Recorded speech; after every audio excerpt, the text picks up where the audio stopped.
Shri Venkateswara gold తాకట్టులో ఉన్న మీ బంగారాన్ని విడిపించి కొనబడును.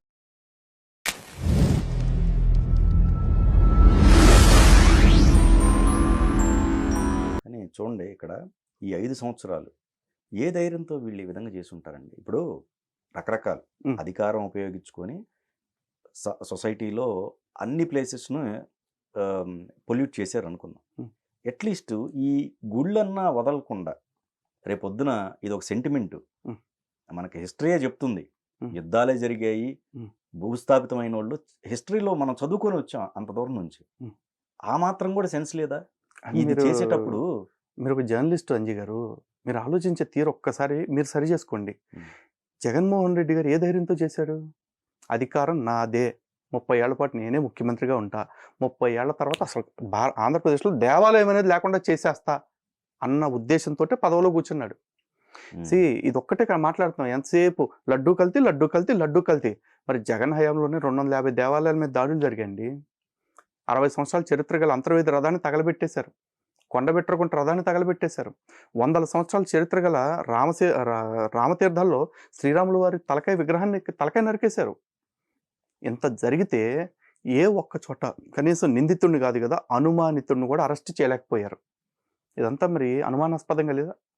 అంటే ప్రజలకు అనుమానాస్పదంగా ఉండొచ్చు, నాలాంటి హిందుత్వవాదులకి చాలా కాన్ఫిడెంట్గా ఒక నమ్మకం ఉంది. ఏంటంటే జగన్మోహన్ రెడ్డి అనే అతను క్రిస్టియన్ ఎజెండాని ఇంప్లిమెంట్ చేయడానికి అధికారంలోకి వచ్చాడు. జగన్మోహన్ రెడ్డి అధికారంలోకి రావడానికి బహుశా దీని వెనకాల క్రిస్టియన్ మిషనరీ మాఫియా ఫండింగ్ ఎంత నడిచింది అనేది వాళ్ళు చెప్పాలి. ఎందుకంటే జగన్మోహన్ రెడ్డి గారి బామ్మర్ది ఎవరు? క్రైస్తవ ప్రచారకుడు కదా. జగన్మోహన్ రెడ్డి గారి తల్లి ప్రచారానికి కూడా బైబిల్ పట్టుకుని తిరగలేదా? జగన్మోహన్ రెడ్డి గారు ప్రమాణ స్వీకారం చేసేటప్పుడు బైబిల్ పక్కన పెట్టుకుని చేయలేదా? ఇదంతా స్పష్టంగా హిందూ వ్యతిరేకతతో కూడిన చర్యలు. ఇందులో ఆలయాలను ధ్వంసం చేయటం ఒకటి, ఆలయాల పవిత్రతను నాశనం చేయటం రెండోది, ఆలయాల సంపదను మొత్తం లూటీ చేసేసి ఆలయాల్ని దిక్కులేని స్థితికి తేవటం మూడోది, ఇక నాలుగోది మీ ఆలయాల్ని మీ దేవుళ్ళే కాపాడుకోలేకపోయారు, అలాంటి దేవుళ్ళని మీరు ఏం చేస్తారు నమ్మి అని చెప్పేసి హిందువుల్ని మాయ చేసి మత మార్పిడి చేయటం అన్నిటికంటే ఫైనల్ స్టేజ్. అజెండా క్లియర్గా కనపడుతుంది. ఇంత జరుగుతుంటే కూడా ఇంకా చాలామంది హిందువులు అంటే ఇటు పవన్ కళ్యాణ్ గారి మీద లేకపోతే చంద్రబాబు నాయుడు గారి మీద ద్వేషంతోటో, లేకపోతే మోడీ గారి మీద ద్వేషంతోటో, లేకపోతే జగన్మోహన్ రెడ్డి గారి మీద ప్రేమతోటో ఇంకా ఇష్యూని రాజకీయం అని చెప్పేసి ఇందులో మతపరమైన కోణం లేదు అని మాట్లాడుతుంటే నిజంగా హిందువుల దుస్థితి చూసి మాకు చాలా బాధ కలుగుతూ ఉంది. ఈ టైంలో పార్టీలకు అతీతంగా ఉండాలి. ఖచ్చితంగా ధర్మం ముందు ఎవడైనా అతీతమేనండి. పార్టీలేంటి, వ్యక్తులేంటి. కరెక్ట్. అదే కానీ ఎందుకు మరి ఆ సైలెన్స్ ఎందుకు? చెప్తున్నాను, హిందువుల్లో ఉన్న అనైక్యత, హిందువుల్లో ఉన్న ఈ చిన్నపాటి స్తబ్దత ఏదైతే ఉందో దీన్ని క్యాష్ చేసుకోవచ్చు అని జగన్మోహన్ రెడ్డి లాంటి వాళ్ళు అంత ధీమాగా తప్పులు చేశారు. ఇక్కడ లలిత్ గారు అనైక్యత అన్నారు. అసలు బిగినింగ్ నుంచే ఈ హిందుత్వానికి సంబంధించిన అతుకులు ఏవైతే ఉన్నాయో అతుకుల్లాగానే మిగిలిపోయాయి అనిపిస్తుంది.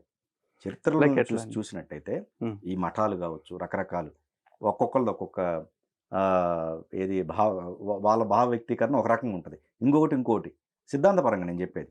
వీటిలోని హిందుత్వంలోనే ఈ డివిజన్లో రకరకాల వాళ్ళే కొట్టుకుంటూ రీసెంట్గా మన ఏముంది చిన్నజీయర్ గారిది, ఆయన స్టేట్మెంట్ కూడా అసలు అవసరం లేని స్టేట్మెంట్ అది, అంతే కదా. ఖచ్చితంగా అది మాకు బాధగా అనిపించింది. స్వామివారు ఇలా మాట్లాడకపోతే బాగుండేది అనిపించింది. ఎందుకంటే బహుశా స్వామివారు మాట్లాడిన దానికి ఆయనకి ప్రమాణాలు నాకున్నాయి అని ఆయనకు అనిపించి ఉండొచ్చు. ప్రమాణాలు ఉంటాయంటే ఇప్పుడు ప్రతి వాదనకి other side of the coin ఉంటుందండి. అంత మాత్రం చేత హిందువుల్ని చీల్చేలాంటి మాటలు లేకపోతే హిందువుల్లో అనైక్యత కల్పించేలాంటి మాటలు ఎవరు మాట్లాడకపోతే అందరికీ మేలు అవుతుంది. ఇట్లాంటి మాటలు ఎవరు మాట్లాడినా మేమైతే ఖచ్చితంగా బాధపడుతున్నాం. కాకపోతే జీఆర్ స్వామి గారి గురించి మేమేమైనా మాట్లాడవచ్చా అంటే అది నా స్థాయి కాదు. నిజంగా ఇప్పుడు ఒక పాస్టర్ గురించి మాట్లాడటానికి, లేదా ఒక ముల్లా గురించి మాట్లాడటానికి, లేదా ఒక దొంగ స్వామీజీ గురించి మాట్లాడటానికి నాకేం స్థాయి అక్కర్లా, ధైర్యంగా ప్రశ్నిస్తాను. ఇక్కడ వీళ్ళ కాడికి వచ్చేపాటికి ఎందుకంటే ఆయనకున్న పరిజ్ఞానము, అనుభవము, ధర్మం కోసం ఆయన చేసిన దాంతో పోలిస్తే నేను చాలా తక్కువ చేశాను. అలాగే ధర్మం కోసం శంకర భగవత్పాదులు వారు చేసిన దాంతో పోలిస్తే ఎవరైనా దిగదుడిపే. అలాంటి వాళ్ళ గురించి ఎవరు కూడా ఇట్లా మాట్లాడకపోతే బాగుంటుంది. అయితే దీని గురించి ఎక్కువ వివాదం అయితే చేయదలుచుకోవాలి. కారణం ఏంటంటే స్వామివారు మాట్లాడితే ఇంత వివాదం అయింది, దాని గురించి నేను స్పందిస్తే ఇంకాస్త వివాదం అవుతుంది. మాకు కావాల్సింది ధర్మం, దీని గురించి మాట్లాడతాం.